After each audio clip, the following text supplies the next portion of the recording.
नमस्कार, मैं हूं वंदना पांडे और आप देख रहे हैं के न्यूज इंडिया। और बात करेंगे मनरेगा के नाम पर फल फूल रहे हैं भ्रष्टाचारी। सीतापुर से इसी बीच खबर आ रही है। सीतापुर से आपको ये खबर बता देते हैं, जहां पर मनरेगा घोटाले पर बड़ा एक्शन सामने आया है और एक बड़ा घोटाला सामने आया है। बड़ी खबर आपको बता रहे हैं, सीतापुर से करीब 1 करोड़ के मनरेगा घोटाले पर डीएम की कार्रवाई निकलकर सामने आई है और डीएम की संस्तुति पर एफआईआर भी दर्ज की गई है। तो जांच में सामने आया है 84,45,000 का घोटाला। इसके साथ ही प्रधानों और विकास खंड के जिम्मेदारों पर लूट का आरोप है। बिना काम किए 16 मार्च को निकाली गई थी बड़ी धनराशि, एक बड़ा अमाउंट निकाला गया और जांच में पाया गया कि ग्राम प्रधान और ग्राम सचिव इस पर दोषी पाए गए हैं। एक बड़ा घोटाला निकलकर सामने आया। आरोपी पाए गए 4 ग्राम प्रधान, 3 सचिव, साथ ही टीए सहित कुल 12 लोगों पर एफआईआर भी हुई है। बेहटी, सिवरे, खेड़ा, पचदेवरा और मदारीपुर में काम की आड़ में लूट देखी गई है। ग्राम पंचायतों में बिना काम के करीब 1 करोड़ का भुगतान निकलकर सामने आया है, क्योंकि देखा गया कि बिना काम किए 1 करोड़ रुपए का भुगतान किया गया। 12 लोगों पर 409, 420, 467 और 468 के साथ ही 471 के तहत एफआईआर दर्ज की गई है। तो मनरेगा घोटाले में देखा जा रहा है कि ओडीएफ के तहत भी एक बड़ा घोटाला निकलकर सामने आया। मनरेगा के तहत इतना बड़ा घोटाला निकलकर सामने आया है, जिसकी जद में ग्राम प्रधान, ग्राम सचिव, टीए के साथ 12 लोग इसकी जद में हैं और 12 लोगों पर एफआईआर की गई है। जिलाधिकारी की तरफ से बड़ा एक्शन निकलकर सामने आया है। मनरेगा घोटाले पर एक बड़ा एक्शन देखा जा रहा है।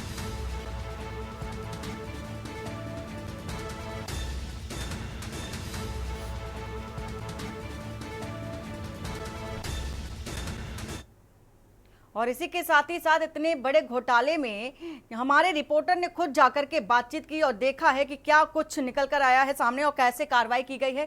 क्या कहते हैं रिपोर्टर, आप देख लीजिए खुद। सीतापुर के महमूदाबाद विकास खंड से एक चौंकाने वाला मामला सामने आया है, जहां 4 ग्राम पंचायतों के ग्राम प्रधान, ग्राम पंचायत अधिकारी और रोजगार सेवक समेत टीए ने मिलकर कागजों पर मनरेगा का काम दिखाकर करीब 84 लाख रुपए से अधिक का धन निकाल लिया था। बीते 16 मार्च को आचार संहिता लगने से 1-2 दिन पूर्व ही यह धन मनरेगा योजना के तहत विकास खंड कार्यालय से निकाल लिया गया था, जिसके बाद शिकायतकर्ता ने इस मामले में शिकायत की थी और जिसकी जांच डीएम ने 3 सदस्यीय कमेटी बनाकर बैठा दी थी। डीएम की जांच में यह ग्राम प्रधान समेत 12 लोग कुल दोषी पाए गए हैं, जिन पर एफआईआर के आदेश कर दिए गए थे। बीती रात इन ग्राम प्रधान समेत सचिवों, रोजगार सेवक और टीए पर एफआईआर दर्ज कर दी गई है। अब देखना यह होगा कि इस घोटाले के बाद किस तरह की बड़ी कार्रवाई जिला प्रशासन ऐसे भ्रष्ट लोगों पर करता है। सीतापुर से के न्यूज के लिए दीपक गुप्ता की रिपोर्ट। तो देश के जो गरीब परिवार है उनके लिए मनरेगा जो योजना थी वो शुरू की गई थी। इसके बारे में भी आपको जानकारी दे देते हैं कि देश के जो गरीब परिवार हैं, गरीबों की आर्थिक स्थिति को सुधारने के लिए कांग्रेस सरकार द्वारा मनरेगा योजना को शुरू किया गया था, लेकिन इसे राष्ट्रीय स्तर पर प्रत्येक राज्य की सरकार द्वारा और वर्तमान की भाजपा सरकार ने भी अपनाए रखा। इस योजना के द्वारा ग्रामीण क्षेत्र के लोगों को रोजगार प्रदान किया जाता है, ताकि उन्हें गांव से दूर रोजगार के लिए ना जाना पड़े। देश के सभी राज्यों में संचालित ग्राम पंचायत स्तर पर यह योजना लोगों को बहुत ही सहायता प्रदान करती है। मनरेगा योजना के माध्यम से अब तक देश के करोड़ों नागरिकों को लाभ मिल चुका है। मनरेगा योजना को भारत सरकार द्वारा एक योजना जो कि देखा जा रहा है कि एक रोजगार गारंटी योजना के रूप में लागू किया गया। इस योजना को विधानसभा में 7 सितंबर 2005 को पारित किया गया। इसके बाद 200 जिलों में 2 फरवरी 2006 को मनरेगा योजना को शुरू किया गया। मनरेगा योजना को शुरुआत में राष्ट्रीय ग्रामीण रोजगार गारंटी अधिनियम यानी कि नरेगा कहा जाता था, लेकिन 2 अक्टूबर 2009 को इसका नाम बदलकर महात्मा गांधी राष्ट्रीय ग्रामीण रोजगार गारंटी अधिनियम कर दिया गया। आपको यह भी बता देते हैं कि किसानों का जो पलायन है, पलायन को रोकने के उद्देश्य से ही मनरेगा जो योजना थी उसकी शुरुआत की गई थी। मनरेगा योजना विश्व की एकमात्र ऐसी योजना है जो नागरिकों को 100 दिन के अंदर रोजगार गारंटी देती है और देश के गरीब और बेरोजगार परिवारों को आजीविका के लिए इस योजना का आरंभ किया गया है। लेकिन अब ये देखा जा रहा है कि एक बड़ा घोटाला इसके तहत किया जा रहा है और लगातार ऐसे घोटाले निकलकर सामने आते रहे हैं। हमारे साथ दीपक गुप्ता, संवाददाता सीतापुर से, और वरिष्ठ पत्रकार आलोक त्रिपाठी जुड़ चुके हैं। सबसे पहले दीपक, आपका रुख करना चाहेंगे कि इतना बड़ा घोटाला निकलकर सामने आया है, कैसे जांच बैठी, कैसे टीम गठित की गई और सबसे पहले क्या निकलकर आया था जिसके तहत ये कार्रवाई की गई है? पूरी अपडेट के साथ जाना चाहेंगे। जी, मैं आपको बताना चाहूंगा कि सीतापुर के महमूदाबाद विकास खंड का यह पूरा मामला है, जहां पर लोकसभा चुनाव से ठीक पहले एक योजनाबद्ध तरीके से ब्लॉक के कर्मचारियों ने मनरेगा योजना से करीब 84 लाख से अधिक रुपए निकाल लिए, जो 1 करोड़ के करीब थे। इसके बाद उन पैसों का बंदर बांट कर लिया। जब इस मामले में एक शिकायतकर्ता ने शिकायत करी, जिसके बाद में कई ग्राम पंचायतों में आनन फानन में देर रात काम चालू किया गया, जिस पर शिकायतकर्ता ने डीएम को लिखित पत्र भेजा था। डीएम ने इस पर 3 सदस्यीय एक टीम गठित कर जांच बैठा दी। डीएम ने 4 महीने तक जो जांच हुई, उसकी जब रिपोर्ट मांगी, उस रिपोर्ट को जब डीएम के टेबल पर पहुंचाया गया तो उस रिपोर्ट को पढ़कर डीएम भी चौंके होंगे और उन्होंने उस रिपोर्ट पर तुरंत ही संस्तुति का आदेश जारी करते हुए इसमें सम्मिलित सभी घोटाले में शामिल लोगों पर कार्रवाई के आदेश दे दिए। लेकिन इसमें एक बहुत बड़ी बात यह भी पीछे छूट गई कि ब्लॉक के जो बड़े जिम्मेदार थे, उन्हें कहीं ना कहीं इस पूरे मामले से दूर रखा गया, जबकि उनके साठगांठ के बिना यह संभव नहीं था। बिल्कुल दीपक, और इसके आगे की जानकारी हम आपसे लेंगे। आलोक जी, आपसे जानना चाहेंगे कि जिस तरह से इतनी बड़ी योजना की शुरुआत की गई थी, गरीबों के लिए खासतौर पर इस योजना की शुरुआत की गई थी, ऐसे में इतना बड़ा घोटाला ऐसा पहली दफा नहीं है। ओडीएफ के तहत भी कई घोटाले निकलकर सामने आते रहे हैं, लेकिन ऐसा कहां पर लापरवाही ऐसी हो जाती है, लोगों को कहां पर ऐसे पॉइंट मिल जाते हैं जिससे के तहत उन्हें किसी भी तरह का डर खौफ नहीं रहता कि हम इतना बड़ा घोटाला करते रहेंगे और किसी को कुछ भी पता नहीं चल सकेगा, क्योंकि एक ग्रामीणों से जुड़ी हुई बात होती है और वहां पर जल्दी से जांच नहीं बैठ पाती। देखिए वंदना जी, पहली चीज तो ये है कि इस भारतीय जनता पार्टी की सरकार में, प्रदेश की भारतीय जनता पार्टी की सरकार में अगर भ्रष्टाचार हुआ है तो ये बड़ी बात है, क्योंकि हम भाजपा हमेशा ये बात कहती रही है कि हम जीरो टॉलरेंस पे काम करते हैं।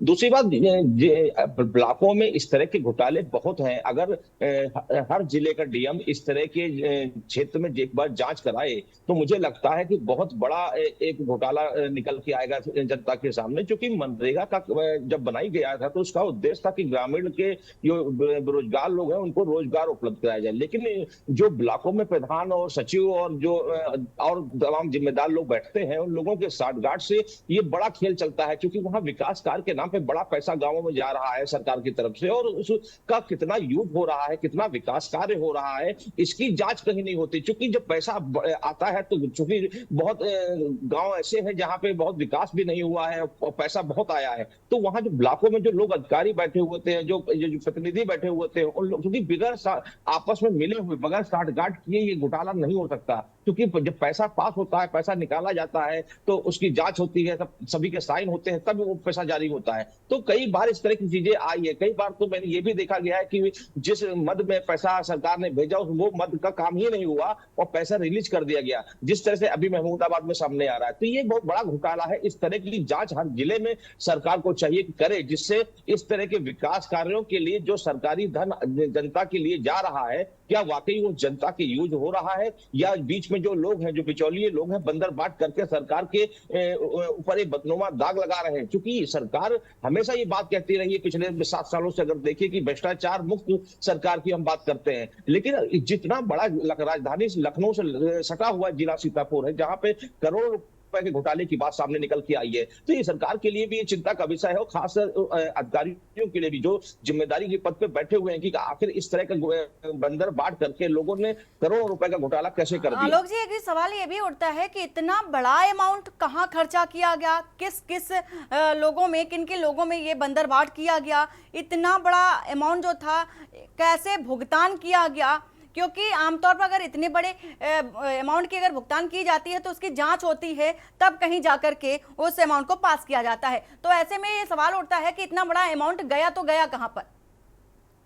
जी बिल्कुल बंगा जी, देखिए ये मुझे नहीं लगता कि एक मुश्त ये इतना बड़ा अमाउंट गया होगा, टुकड़े टुकड़े में इसका भुगतान किया गया होगा कि अलग अलग क्षेत्रों के विकास के लिए, सड़क के लिए, नाली के लिए, या और भी किसी मद में आया होगा। और वो बिल में बगैर काम का निरीक्षण किए, बगैर कार्य का परीक्षण किए, वो जो वहां लोग बैठे होंगे ब्लॉकों में या और संबंधित ऑफिसों में, उन लोगों ने कुछ पैसों के लालच में या किसी और दबाव में, जैसे भी हो, उन लोगों ने उन बिल को पास कर दिया। उन्होंने ये देखने की भी जहमत नहीं उठाई कि जिस मद का ये पैसा हम पास कर रहे हैं वो काम हुआ भी है कि नहीं हुआ है, क्या उसकी जांच हो सकती है कि नहीं हो सकती है। क्योंकि ये तो एक मामला निकल के आया, किसी ने शिकायत कर दी, कोई जागरूक व्यक्ति रहा होगा या कोई उसी में ठेकेदार रहा होगा जिसका काम नहीं हुआ होगा, उसने शिकायत की तो इस तरह का मामला खुल के आ गया। लेकिन इस तरह के कितने मामले होंगे जिनकी भी शिकायतें भी नहीं हुई, लोगों को पता भी नहीं होगा कि कितना पैसा आया, क्योंकि गांव की भोली भाली जनता को पता ही नहीं होता है। शहरों में तो बहुत से लोग जागरूक होते हैं, आरटीआई के माध्यम से भी जानकारी कर लेते हैं, गांव में लेकिन आज भी बहुत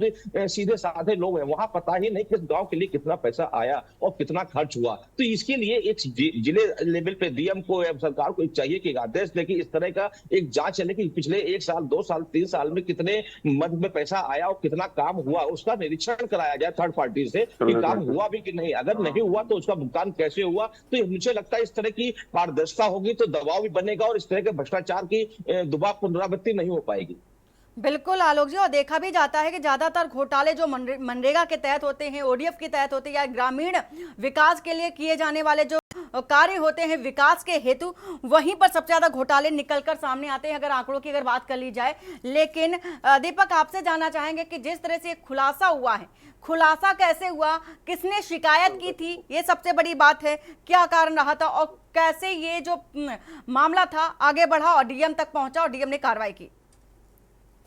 मैं आपको बताना चाहूंगा कि महमूदाबाद विकास खंड के बेहटी, सिहारू खेड़ा, पसदेवरा चौबे और एक गांव और मदारीपुर के सहित 4 ग्राम पंचायतों में आनंद फानंद में देर रात को इंटरलॉकिंग का निर्माण कार्य कराया जा रहा था, जिसके बाद एक जागरूक स्थानीय नागरिक था जिसने नाम अपना गुप्त रखते हुए एक शिकायती पत्र डीएम को लिखा था। उसने अभी तक अपना नाम कहीं सामने आने नहीं दिया, ना ही डीएम के प्रार्थना पत्र में भी उसने यही लिख कर दिया था कि मेरा नाम किसी भी तरीके से सार्वजनिक न किया जाए। शायद वो उसी ब्लॉक से संबंधित व्यक्ति हो या किसी अन्य तरह से वो सरकारी कर्मचारी भी हो सकता है जिसने वो शिकायत की थी, जिसके बाद डीएम ने उस पर तत्काल प्रभाव से उसी दिन जांच कमेटी गठित कर दी थी, जिसमें 3 सदस्यीय जांच कमेटी थी। उसने महमूदाबाद विकास खंड आकर के इन 4 ग्राम पंचायतों में जाकर निरीक्षण किया, जहां पर किसी भी तरह की इंटरलॉकिंग का निर्माण कार्य नहीं हुआ था। केवल कागजों पर 84.45 लाख रुपए का लगभग की धनराशि निकाल ली गई थी, जिसके बाद डीएम ने उस जांच रिपोर्ट को 4 महीने तक अवलोकन करने के बाद उस पर संतुति जारी की, जो डीसी मनरेगा को भेजी गई। डीसी मनरेगा ने उस पर आदेश टाइप करते हुए सीडीओ के हस्ताक्षर कराकर उसका आदेश बीडीओ को भिजवा दिया। बीडीओ ने उसी आदेश पर कल देर रात एफआईआर दर्ज करवा दी। लेकिन इस मामले में सबसे बड़ी संदिग्ध भूमिका खंड विकास अधिकारी की भी है कि उनके नाक के नीचे उनके दफ्तर में ही मौजूद कर्मचारी इतने बड़े घोटाले को अंजाम दे देते हैं और वाजी इसकी जानकारी तक नहीं रख पाते हैं। वहीं डीएम साहब इस मामले में उन पर कोई कार्रवाई अभी तक तय नहीं कर पाए हैं। दीपक, क्या आपने खंड विकास अधिकारी से बातचीत की इस मसले को लेकर के?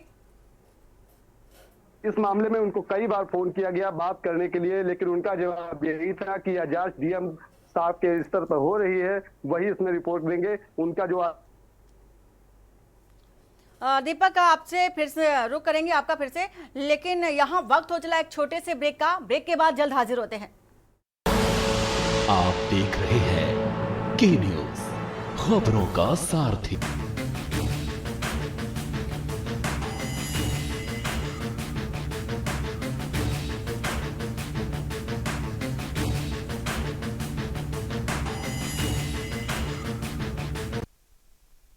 बाद आपका स्वागत है और बात कर रहे हैं मनरेगा के नाम पर फल फूल रहे भ्रष्टाचारी, मनरेगा के तहत किए गए घोटाले की बात कर रहे हैं। हमारे साथ दीपक गुप्ता सीतापुर से, आलोक त्रिपाठी वरिष्ठ पत्रकार हमारे साथ जुड़े हुए हैं। इससे पहले हम ग्राफिक से भी आपको बता देना चाहेंगे कि मनरेगा के तहत कौन से कार्य होते हैं जो किए जाते हैं। एक नजर ग्राफिक में भी डाल लेते हैं। तो मनरेगा के तहत क्या काम होता है? महात्मा गांधी राष्ट्रीय ग्रामीण रोजगार गारंटी अधिनियम यानी कि मनरेगा कहा जाता है। टिकाऊ संपत्तियां बनाना जैसे सड़कों, नहरों, तालाबों और कुओं को बनाया जाना, निर्माण कार्य कराया जाना इसके तहत आता है। आवेदक के निवास के 5 किलोमीटर के भीतर ही रोजगार प्रदान करना मनरेगा का काम होता है। इस योजना के तहत ये काम निर्धारित है। न्यूनतम मजदूरी का भुगतान भी किया जाता है। इसी के साथ ही साथ यदि आवेदन करने के 15 दिनों के अंदर काम नहीं मिलता तो आवेदक बेरोजगारी भत्ते का हकदार होता है। मनरेगा के तहत कौन से कार्य होते हैं? लघु सिंचाई का कार्य होता है। इसी के साथ ही जल संरक्षण का भी कार्य होता है, भूमि विकास का काम होता है और बाढ़ नियंत्रण का काम इसी के अंतर्गत आता है। गौशाला निर्माण कार्य बागवानी के तहत इसमें आता है और ग्रामीण संपर्क मार्ग निर्माण ये मनरेगा के तहत किए जाने वाले कार्यों में आता है।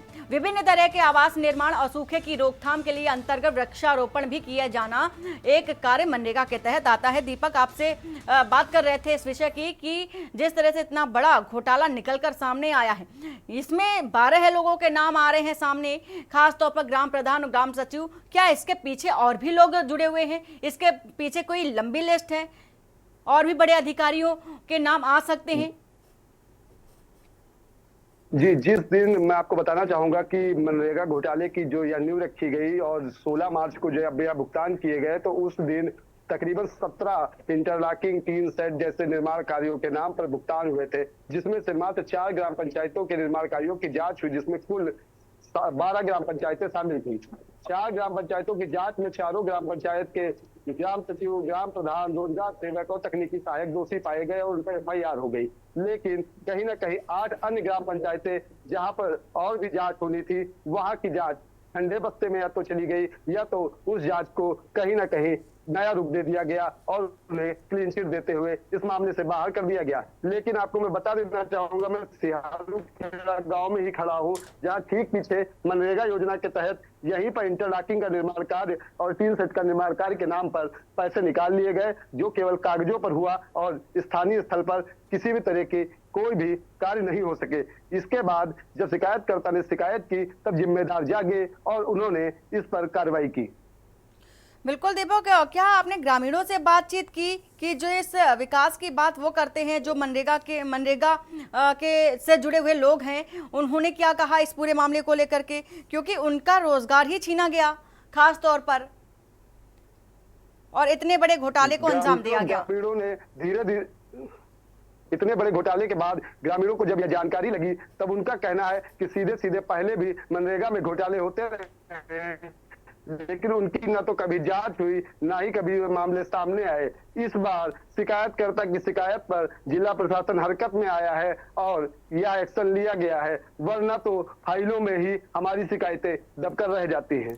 दीपक, एक बात और जानना चाहेंगे कि जिस तरह से ग्राम प्रधान और सचिव का नाम आया, खंड विकास अधिकारी का नाम अभी नहीं आया है इस जज में, लेकिन किस तरह की कार्रवाई अभी तक निकलकर सामने आई है? डीएम की ओर से अभी किस तरह की कार्रवाई इनके खिलाफ की गई है? जितने भी आरोपी पाए गए हैं इसमें दोषी बताए जा रहे हैं डीएम की ओर से, जितने मैं आपको बताना चाहूंगा कि डीएम की तरफ से सीडीओ को एक आदेश जारी हुआ था संतुष्टि करते हुए कि इन सभी दोषियों पर 12 दोषियों पर FIR के आदेश किए जाएं, जिसके बाद खंड विकास अधिकारी महमूदाबाद ने स्थानीय महमूदाबाद कोतवाली में तहरीर दी, जिस पर धारा 409, 420, 467, 468 और 471 के तहत इन 12 लोगों पर अभियोग दर्ज कर दिया गया और यह गैर जमानती धाराएं हैं, जिसमें इन सभी आरोपियों की गिरफ्तारियां भी की जाएंगी।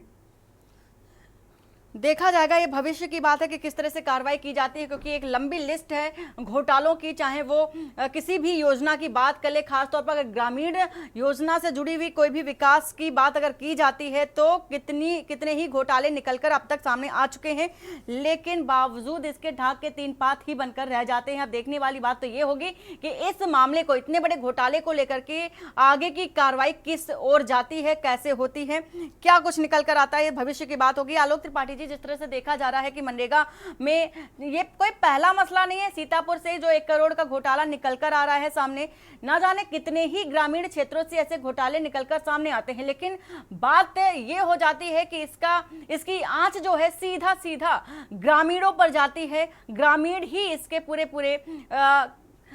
क्या कहा जा सकता है ग्रामीणों को ही भुगतना पड़ जाता है इन सारे ही घोटालों को लेकर के, उनके हक को लेकर के, उनके पेट को लेकर के सब मारामारी देखी जाती है। ऐसा क्यों होता है? कहां लापरवाही बरती जाती है और कहां पर सुधार की जरूरत है? आपके नजरिए से एक समझना चाहेंगे। जी वंदना जी, देखिए सरकार की योजनाएं हैं जिससे जनता को लाभान्वित हो, जनता प्रभावित हो कि उनके द्वारा, सरकार द्वारा उनके लिए काम किया जा रहा है। लेकिन जो बीच के जो लोग बैठे हुए हैं, अधिकारी लोग, और जो एक काकस टाइप का होता है, जो भ्रष्टाचार, जिनका काम ही है इस तरह के भ्रष्टाचारों, जो सरकार द्वारा योजनाओं में जो पैसा दिया जाए उसको किस तरह से वो अपने हिस्से में यूज कर ले, तो ये एक उसी की बानगी है महमूदाबाद की घटना। और लेकिन मुझे लगता है कि सरकार को जो भी जिस मद में पैसा देती है, हर जिले में चूंकि बहुत बड़ा अमाउंट जाता है विकास के नाम पे, उन विकास कार्यों का विकास होता भी है कि नहीं होता है, थर्ड पार्टी से इसकी जांच जरूर होनी चाहिए। कम से कम इस तरह की जो घटनाएं हैं, जिस तरह का जो पैसे का बंदर बांट, चूंकि जब पैसा आता है तो उस पर कई लोगों की निगाहें लग जाती हैं। अब प्रधान से लेकर के अब देखिए जो वहां पे सीडीओ होंगे या जो भी नीचे के अधिकारी होंगे, क्या ऐसा नहीं कि बहुत नीचे लेवल पे हुआ होगा? क्योंकि जब बिल ये वाउचर पास होता है तो वो पूरी फाइल बन के ऊपर तक जाती है, ऊपर से जब सेक्शन हो जाता है तब नीचे उसका अमाउंट दिया जाता है। क्योंकि सरकारी पैसा इतनी आसानी से नीचे नहीं निकल सकता। तो जाहिर सी बात है, क्या हम इसमें कुछ लोगों को बचाने का प्रयास कर रहे हैं या हम पूरी तरह से निष्पक्षता की बात नहीं कर पा रहे हैं? क्योंकि जब सरकार ने पैसा दिया उसकी जांच क्यों नहीं हुई? बगैर जांच के उसका भुगतान कैसे कर दिया गया? आखिर जांच की जिम्मेदारी किसकी थी? ये सब चीजों की जब तक जिम्मेदारी तय नहीं होगी तब तक इस तरह के भ्रष्टाचार पे अंकुश लग पाना बड़ा मुश्किल होगा। तो हमको चाहिए कि जब कोई भी विकास कार्य की बात आती है तो उसमें जनता को भी जागरूक करने, जनता को जिस गांव के सड़क बनाने की बात होती है उस गांव के लोगों को भी बताना चाहिए कि आपके यहाँ इतना पैसा आया है, इतनी सड़क बननी है, जिससे उनको मालूम हो सके। अगर कुछ नहीं होता है तो वो उसकी शिकायत कर सके, लेकिन ऐसा होता नहीं। गांव के लोगों को मालूम ही नहीं होता है और प्रधान और सचिव और ब्लॉक प्रमुख ये सब मिल करके, सीडीओ मिल करके, एसडीओ मिल करके पूरा बंदर बाट कर लेते हैं और जनता को पता ही नहीं चलता कि उनके विकास के लिए कितना पैसा आया और कितना खर्च हुआ। तो इस तरह के भ्रष्टाचार की हर जिले में जांच हो तो मुझे लगता है बहुत बड़ा घोटाला निकल के आएगा। क्योंकि ये मनरेगा के नाम पे बहुत पैसा सरकार गांवों के विकास के लिए, गांव में रोजगार के लिए दे रही है, जिसका उसका पूरा सदुपयोग नहीं हो पा रहा है। तो अगर जांच होती है हर जिले में कितना विकास हुआ, उसमें कितना पैसा दिया गया, वाकई जिस मद में पैसा दिया गया वो विकास हुआ या नहीं हुआ, इस तरह की जांच हो जाएगी तो जो भ्रष्टाचारी है उनमें डर भी सताएगा और विकास कार्य जो होना है वो पूरा होगा। बिल्कुल, ये बड़ी बात हो जाती है कि अगर सरकार इतना बड़ा जो बजट है वो पास कर रही है मनरेगा को लेकर के। अभी 2024 का जब बजट पास हुआ था, मनरेगा के तहत कई करोड़ दिए गए थे, लेकिन इसकी भी जांच की जानी चाहिए कि इतना पैसा हम दे रहे हैं तो ये पैसा जा कहां रहा है, विकास कार्य हो रहा है कि नहीं हो रहा है। गांव में जांच बिठानी चाहिए कि कहां पर कौन सा विकास हुआ, जिस लिए बजट जारी किया गया था उस बजट के तहत क्या काम हुआ है या नहीं हुआ है, ये सरकार की भी जिम्मेदारी बनती है। हालांकि जो अधिकारी होते हैं, खंड विकास अधिकारी हो या ग्राम प्रधान हो, ग्राम सचिव है, ये कहा जा सकता है जिस तरह से निकलकर ये सीतापुर से खबर आई, ना जाने कितनी ही जगहों से ऐसी खबर निकलकर सामने आती है, तो ऐसे में इन लोगों को एक बल मिलता है। जब निरीक्षण नहीं होता, जांच नहीं बैठती, तो बल मिलता है घोटाले करने का। ये बड़ी बात हो जाती है। फिलहाल आप दोनों का बहुत बहुत शुक्रिया। और बात कर रहे हैं घोटाले को लेकर के, मनरेगा के नाम पर जो भ्रष्टाचारी हैं, फल फूल रहे हैं, इन पर कब कार्रवाई होगी, ये बड़ी बात है। हालांकि जिलाधिकारी की ओर से देखा जा रहा है कि एफआईआर तो दर्ज कर ली गई है, लेकिन इनके बाद भी कितने बड़े और रसूखदार जो लोग हैं वो जुड़े हैं या और भी बड़े बड़े अधिकारी जो हैं इसमें जुड़े हुए हैं, ये देखने वाली बात होगी कि अब जिलाधिकारी की कार्रवाई किस ओर जाती है। फिलहाल बुलेटिन में इतना ही। बाकी की खबरों के लिए बने रहिए आप के न्यूज इंडिया के साथ। नमस्कार।